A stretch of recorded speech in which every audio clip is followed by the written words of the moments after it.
Hello everyone, welcome back to my video.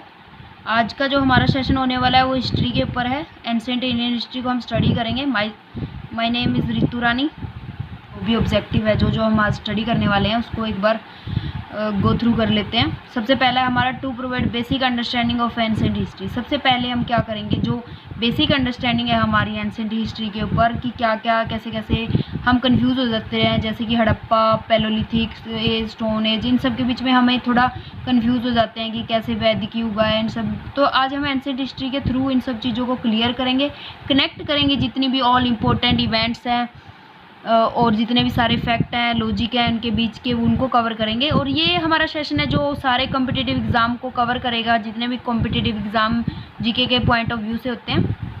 सो हमारा आज का ऑब्जेक्टिव हो गया। इसके बाद हम अपना टाइम ख़राब ना करते हुए टॉपिक स्टार्ट करते हैं आज का जो हमारा टॉपिक है वो है एंशिएंट हिस्ट्री। एंशिएंट हिस्ट्री में हमें क्या है, सबसे पहले हिस्ट्री क्या है। हिस्ट्री पास्ट की जो हम स्टडी करते हैं वो हिस्ट्री होती है, जो पास्ट इवेंट्स को स्टडी करते हैं। तो हिस्ट्री ये हमारा एक हाइपोथेसिस है, मीन्स इसका हमारे पास कोई बिल्कुल एविडेंस नहीं है, लेकिन थोड़ा हाइपोथेसिस, कोई चीज़ें पुरानी चीज़ों के तौर पे इसको जो हमने यूटिलाइज करके एक कुछ थ्योरियाँ निकाली हैं और कुछ स्टडी से हमें पता चला है, तो वो सब हम आज इस सेशन में पढ़ेंगे। सबसे पहले जो हमारा आता है, ये आपको एक छोटा सा यहाँ पे मैप दिखाई दे रहा होगा, ये हमारा अफ्रीका कॉन्टिनेंट का मैप है। तो लाइफ का जो ओरिजिनेशन माना जाता है, जो यूनिटरी एवोल्यूशन थ्योरी है, उसमें ये कहा गया था कि जो ह्यूमन है वो कहाँ से, होमो इरेक्टस है वो कहाँ से बेसिकली बिलोंग करता था, अफ्रीका कॉन्टिनेंट से बिलोंग करता था। उनका कहना था कि जैसे ये इक्वेटर लाइन हमारी बनी हुई है, इक्वेटर लाइन मैं आपको एक बार क्लियर कर देती हूँ। इक्वेटर लाइन होती है एक सर्कल, जो सर्कल हो गया, जैसे हम कंपास से सर्कल बनाते हैं, जो कंपास का सर्कल जहाँ से हम बनाना स्टार्ट करते हैं, जो हमारी पिन होती है, वो पॉइंट पास करता हुआ जाता है फिर पूरे सर्कल को। तो वो पॉइंट जो पास करता हुआ जाता है वो अर्थ भी सेम सर्कल की तरह ही है, वो इक्वेटर है अर्थ में। तो ये हमारी इक्वेटर लाइन यहाँ से पास हो रही है। और यहाँ पे जो हमारे हैं इस अफ्रीका कॉन्टिनेंट में, ये हैं हमारे फॉरेस्ट हैं, बहुत सारे जंगल हैं यहाँ पे। तो माना जाता है कि जो अर्ली ह्यूमन है वो यहाँ से राइज हुआ था, और उसके बाद यहाँ से राइज होने के बाद फर्दर वो ग्रासलैंड्स की तरफ मूव करके गए होंगे। तो हमें जो इस से एक चीज़ पता चली है कि जो होमो इरेक्टस है वो original homo erectus in Africa से ओरिजिनली बिलोंग करते थे। वो फर्दर कहाँ मूव कर गए थे, वो ग्रासलैंड की तरफ मूव कर गए थे। तो ये हमारा एक बार देख लो आप, अफ्रीका और ये इक्वेटोरियल लाइन पास होती हुई। फर्दर जो आगे चलते हैं, मूव टुवर्ड्स ग्रासलैंड। मैंने जैसा कि आपको बताया कि वो ग्रासलैंड्स की तरफ मूव कर गए थे। आगे यहाँ फॉरेस्ट, उसके बाद आगे फर्दर ग्रासलैंड्स हैं, तो ग्रासलैंड्स की तरफ मूव कर गए थे। वो ग्रासलैंड्स की तरफ मूव करने के बाद उन्होंने क्या करा होगा, पहले जैसे कि हम एवोल्यूशन थ्योरियों में देखते हैं कि पहले मंकी की तरह होता था, फिर आगे फर्दर फीट उसके हुए, तो जो फीट पे चलने लग जाते हैं उनको बाइप्ड एनिमल बोलते हैं। लेकिन ग्रासलैंड्स में जाते ही कोई टॉल ट्री मिले होंगे, उनसे उन्होंने फ्रूट तोड़ने की कोशिश की होगी, तो 2 फीट पे इसके साथ ही ये लेग्स इनकी थोड़ी बाइंड अप हुई होंगी, उस करके क्या हो गए होंगे, बाइप्ड हो गए होंगे। तो यहाँ पे जाने के बाद, जो ग्रासलैंड में जाने के बाद होमो इरेक्टस क्या होगा, बाइप्ड हो गया होगा। उसके बाद फर्दर बाइप्ड होने के बाद क्या हुआ होगा, ये फर्दर एक पॉइंट पढ़ लेते हैं। मूवमेंट टुवर्ड्स ग्रासलैंड में क्या हुआ होगा, होमो इरेक्टस बिकम बाइप्ड हो गए होंगे। डिस्कवरी ऑफ फायर हुई होगी, कभी कोई एनिमल बर्न हुआ होगा और इन्होंने इसको ईट करके देखा होगा। ईट करने के बाद इनको पता चला होगा कि जो कुकड मील है वो ज़्यादा tasty as compare to raw meat. तो यहाँ से डिस्कवरी ऑफ फायर हुई और कुकड मीट का भी कॉन्सेप्ट इनके सामने आया होगा। उसके बाद मैं आपको फर्दर एक बार मैप पे ले चलती हूँ। तो मैप में मैं आपको बताती हूँ, जो ग्रासलैंड्स में आने के बाद मूवमेंट फर्दर भी स्टार्ट हुई, तो कुछ यहाँ पे गए होंगे, कुछ जो यहाँ पे गए होंगे। यहाँ पे हमारा आ जाता है सहारा डिज़र्ट। तो यहाँ पे जाने करके ना तो उनको पानी मिला होगा, ना उनको भोजन मिला होगा, तो ये तो नहीं सर्वाइव कर रहा है, डाई हो गए होंगे। लेकिन जो यहाँ पे आए होंगे इस जगह पे, ये हमारी नील रिवर है, तो जो यहाँ पे आए होंगे नील रिवर करके, वो क्या करके होंगे, सर्वाइव करके होंगे, क्योंकि पानी भी मिल रहा है, फूड भी मिल रहा है और एनिमल्स भी मिल रहे हैं खाने के लिए। तो ये यहाँ वाले सर्वाइव करके होंगे, और सर्वाइव करते हुए इन्होंने फर्दर माइग्रेशन स्टार्ट किया होगा, कुछ इधर भी गए होंगे नदी पार करके। तो ये हमारा एशिया कॉन्टिनेंट आ जाता है। तो यहाँ से बहुत सारी वेव्स ऑफ माइग्रेशन स्टार्ट हो गई होंगी, कोई इधर जा रहा है, कोई उधर जा रहा है। तो हम कुछ एक पॉइंट स्टडी कर लेते हैं। मूवमेंट टुवर्ड्स नॉर्थ की तरफ, सहारा डिजर्ट किल देम। क्या हुआ, सहारा में जाने वाले मर गए थे, नील रिवर की तरफ जाने वाले सर्वाइव कर गए थे, कुछ एशिया में एंटर कर गए थे। सर्वाइव क्यों कर पाए, क्योंकि फूड और वाटर मिल रहा था उनको। और इन बातों से हमें पता चलता है कि जो ग्रेट सिविलाइजेशन है, जितनी भी सर्वाइव कर पाई है, वो कहाँ सर्वाइव कर पाई है, नदी के आसपास। तो जितनी भी आगे फर्दर जो हमारी ग्रेट सिविलाइजेशन हुई, ज़्यादातर वो नदियों के पास ही मिली हैं, क्योंकि वहाँ से उन्हें पानी और फूड वाटर सब अच्छे से मिल रहा था। ये कुछ एक हमारी ग्रेट सिविलाइजेशंस हैं। मेसोपोटामियम, इजिप्टियन, इंडस, वांगो, ये कुछ एक ग्रेट सिविलाइजेशन है जिनका मैप के साथ दिखाया गया है। ये थोड़ा ग्रेट सिविलाइजेशन एंशिएंट टाइम की दिखा दी गई हैं। यहाँ पे गंगा के ऊपर बसा हुआ है, और कुछ ये यहाँ पे इंडस, यहाँ जो हमारे इंडस यानी कि हड़प्पा वगैरह, मोहनजोदारो वगैरह है, और यहाँ पे वैदिक कल्चर जो हमारा है, और यहाँ पे चाइना वाली जो हवांग वो है। तो कुछ एक ओल्ड सिविलाइजेशन दिखा दी गई है मैप के थ्रू। आगे कर लेते हैं एक्सप्लोर स्टार्ट। मैंने आपको बताया कि आगे उन्होंने वहाँ से भी थोड़ा मूव किया होगा, अफ्रीका कॉन्टिनेंट में जाते हुए यहाँ से एशिया में गए होंगे, और फर्दर कुछ आगे बढ़े होंगे। आगे यहाँ से यहाँ गए होगा, कुछ यहाँ गए होंगे, कुछ यहाँ। तो क्या हो गया, बहुत सारी वेव्स चल पड़ी माइग्रेशंस की। तो बहुत सारी वेव्स ऑफ माइग्रेशन आने के कारण क्या हो गया था, मूवमेंट इन ऑल डायरेक्शन हो गई थी, और वेरियस न्यू लैंड, और उसके साथ ही उन्होंने कुछ नई लैंड को डिस्कवर कर दिया था। और हमने इन सब चीज़ों से देखा जो कॉन्सेंट्रेशन हाई है, जो सोसाइटी के लोगों के रहने की कॉन्सेंट्रेशन हाई है, वो ज़्यादातर कहाँ पे मिली है, रिवर और माउंटेन के पास ज़्यादा पाई गई है।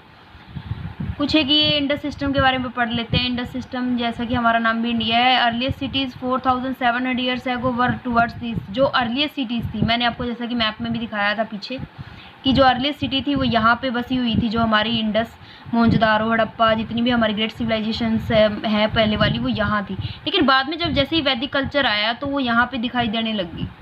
तो ये उसी के बारे में बताया हुआ है कि 4700 ईयर्स बिफोर टूवर्ड ईस्ट थी, और उसके बाद कहाँ शिफ्ट हो गए थे लेटर, वो 2500 ईयर्स तक गंगा पे शिफ्ट हो गए थे।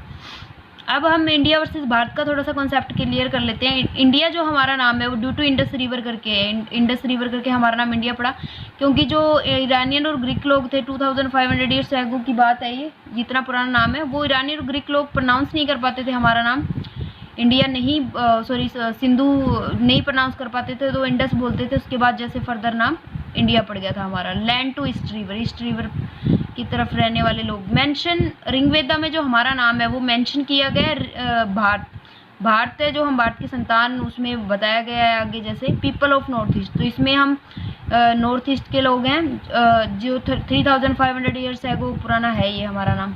जो जितना भी हमने सेशन पढ़ा अभी तक कि ये सब चीज़ें हमें कहाँ से पता चली, क्या हमें कुछ उस टाइम कोई जिंदा नहीं था, हमें बताने वाला नहीं था, लेकिन ये सब हमें कहाँ से पता चला, कुछ मनुस्क्रिप्ट थी उस टाइम की, बुक्स लिखी हुई, इंस्क्रिप्शन थे कुछ बनाए हुए बड़े बड़े, उनसे पता चला, कॉइन्स से पता चला, वहाँ उस टाइम की आर्ट से हमें थोड़ा पता चला, टूल से हमने थोड़ी स्टडी की। डेट्स की हम थोड़ी बात कर लेते हैं। डेट्स के बारे में क्या है, 2016 years before birth of Jesus. Jesus के बर्थ से पहले जो हमारे ईयर्स आते थे, जैसे कि 2016 है, उससे बाद 2015 आएगा, इनकी बैकवर्ड काउंटिंग होती थी, बीसी बिफोर क्रिस्ट इसको लिखते थे हम। लेकिन जैसे ही जीसस का बोर्न हुआ उसके बाद एनो डोमिनी यानी कि उसके बोर्न के बाद ईयर फॉरवर्ड काउंट होने लग गए। 2016 के बाद 2017 ऐसे। एवोल्यूशन ऑफ सोसाइटी के बारे में थोड़ा स्टडी कर लेते हैं। एवोल्यूशन सोसाइटी में क्या था, जो हमारा अर्ली ह्यूमन था, हमें जैसे कि पता करा कि वो मीट खाता था, फूड गैदर था, हंटिंग करता था, हंटर था, वो इधर से उधर जाता रहता था फूड की, उसमें फूड गैदर किया और दूसरी जगह पे शिफ्ट हो गया। तो उसके डोमेस्टिकेशन का नहीं पता था उस टाइम पे, लेकिन कभी उसको किसी एनिमल्स को देख के उसको ख्याल भी आया होगा कि इसको चलो मैं ले चलता हूँ, इसको बांध के बाद में खा लूँगा इसको। तो उसने डोमेस्टिकेशन यहाँ से स्टार्ट किया होगा। उसको पता लगा होगा कि मीट के अलावा भी वो मिल्क वगैरह भी उनसे गेट कर सकता है, तो वहाँ से डोमेस्टिकेशन ऑफ एनिमल स्टार्ट हुआ होगा। एग्रीकल्चर का उसको कैसे पता चला होगा, उसने कोई फ्रूट खा के थ्रो किया होगा तो उससे नया प्लांट जर्मिनेट हुआ होगा, और नए प्लांट के जर्मिनेट होने से उसको एग्रीकल्चर का कॉन्सेप्ट उसके सामने आया होगा कि वो कल्टीवेशन कर सकता है बहुत सारी क्रॉप को एक जगह पे। और ऐसे करते करते उसको सेडेंटरी लिविंग का भी थोड़ा पता चला होगा कि वो एक फिक्स जगह पे अपना रह सकता है, खान पान कर सकता है वहाँ पे अपना। और ऐसे रहते रहते उसको थोड़ा बहुत कभी खाली टाइम में उसने कुछ बना दिया होगा, मिट्टी का कोई मेटल मिली होगी उसका कुछ बना दिया होगा, स्टोन का उसने कुछ बना दिया होगा। तो आर्ट का कॉन्सेप्ट भी यहाँ से उसके सामने आया होगा। फर्दर हम बात कर लेते हैं स्टोन एज और लिथिक एज के बारे में। स्टोन एज और जो हमारी लिथिक एज है वो 30 लाख से 1000 BC के बीच की है। Stone were found in huge form, तो मतलब उस टाइम पे ज़्यादातर जो यूज़ हो रहे थे विपन के तौर पे स्टोन यूज़ कर रहा था, फायर को लगाने के लिए भी स्टोन यूज़ कर रहा था, सेल्फ डिफेंस, कोई एनिमल उसके पीछे रन किया तो उसने अपने आप को कैसे डिफेंस किया, पत्थर के थ्रू डिफेंस किया, क्योंकि उस टाइम कोई विपन गन वगैरह तो थी नहीं।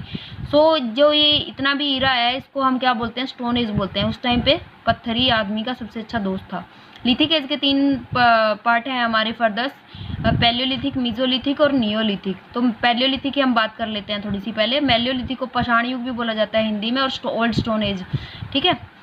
पैलियोलिथिक का जो हमारा 30 लाख से 1000 BC का टाइम पीरियड रहा है, 10,000 BC का टाइम रहा। पैलियोलिथिक 2 वर्ड से मिलकर बना। पहला जो ग्रीक वर्ड है ये पैलियो, ओल्ड, लिथिक स्टोन, तो ये डिस्कवर की थी रॉबर्ट ब्रूस ने 1851 में।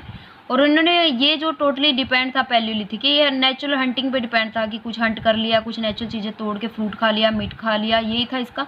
और जैसे इसको ठंड लगती थी ये बार्क ऑफ ट्री को यूज़ कर लेता था, लार्जेस्ट लीव्स को यूज़ कर लेता था, एनिमल स्किन को कवर कर लेता था बॉडी को। और अपनी शेल्टर के लिए वो किसी केव्स में चला गया, वहाँ पे अपना इसने शेल्टर ले ली। तो ऐसी केव्स हमें मिली हैं कुछ, एक भीमबेटका नाम की एक साइट मिली है हमें जहाँ पे पैलियोलिथिक पेंटिंग मिली हैं। एग्रीकल्चर इसको पता नहीं थी। लोअर फर्दर पैलियोलिथिक को भी 3 पार्ट्स में डिवाइड किया गया, लोअर, मिडल और अपर। लोअर में जो है वो कोर टूल्स यूज़ करते थे, मिडल वाले हैं जो फ्लेक टूल्स करते थे। कोर टूल्स यानी कि ज़्यादा मॉडिफिकेशन नहीं की थी उन्होंने, पत्थर को एज इट यूज़ करते थे। फ्लेक में थोड़ा सा मॉडिफिकेशन आ गया था इसको पकड़ने के तौर पर, या इसने बनाना स्टार्ट कर दिया। ब्लेड अच्छी फॉर्म में आ गया था, उसको आगे से घिस के इसने अच्छा टूल बनाना स्टार्ट कर दिया था। भीमबेटका की थोड़ी सी बात कर लेते हैं। भीमबेटका है जो हमारी फेमस पैलियोलिथिक पेंटिंग है, फेमस पैलियोलिथिक पेंटिंग है। इसमें भीमबेटका में क्या बनाया है, ये नियर भोपाल मिली है। वीएस वकानकर ने 1957 में इसको डिस्कवर किया था। तो भीमबेटका की कुछ एक पेंटिंग हमें जो मिली है उनकी पिक्चर्स ऐसे हैं, ये 2 पिक्चर्स दिखाई हैं। जनरली क्या होता है, हम वही चीज़ ड्रॉ करते हैं जो हमारे आसपास पड़ी होती है, हमें कोई ड्रॉ करने के लिए कहते हैं तो हम कर देते हैं। तो उन टाइम उनके पास क्या ही थे, एनिमल्स ही देखते थे वो, नेचुरल थिंग्स देखते थे, एनिमल्स देखते थे, तो वो क्या ड्रॉ करेंगे, एनिमल्स ही ड्रॉ करेंगे। जनरल सी बात है, उन्होंने एनिमल्स ड्रॉ किए हैं। कुछ फ़नी पिक्चर भी बना रखे हैं जिन पे आदमी बैठ के जा रहा है, भैंसे के ऊपर, घोड़ी के ऊपर, बकरे के ऊपर, ऐसे ही बना रखी हैं। और ये आज का हमारा सेशन था इतना भीमबेटका तक का। अगला सेशन हम कल करेंगे। Thank you for watching.